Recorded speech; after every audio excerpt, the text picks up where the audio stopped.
भारतीय हवाई दल आणि नौदलाच्या परिचालन गरजा पूर्ण करण्याच्या उद्देशानं भारत इलेक्ट्रॉनिक्स लिमिटेड आणि फ्रान्समधल्या सॅफ्रॉन इलेक्ट्रॉनिक्स अँड डिफेन्स यांनी आज महत्त्वपूर्ण संयुक्त भागीदारी सहकार्य करारावर स्वाक्षरी केली।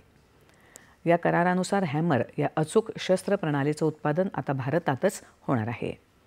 या करारामुळे हॅमरचं उत्पादन, पुरवठा आणि देखभाल स्थानिक स्तरावर केली जाईल। तसंच या प्रणालीचं स्वदेशीकरण टप्प्याटप्प्यानं वाढवून ते 60% नेण्याचं उद्दिष्ट आहे। इलेक्ट्रॉनिक्ससह अनेक महत्त्वाचे भाग आता देशातच उत्पादित होतील। अंतिम जुळणी, चाचणी आणि गुणवत्ता सुनिश्चित करण्याचं काम भारत इलेक्ट्रॉनिक्स लिमिटेड करणार आहे। हा करार भारताच्या संरक्षण क्षेत्रातील आत्मनिर्भरतेच्या दिशेनं एक महत्त्वाचं पाऊल आहे, असं संरक्षण मंत्रालयानं म्हटलं आहे। सुप्रसिद्ध ज्येष्ठ अभिनेते धर्मेंद्र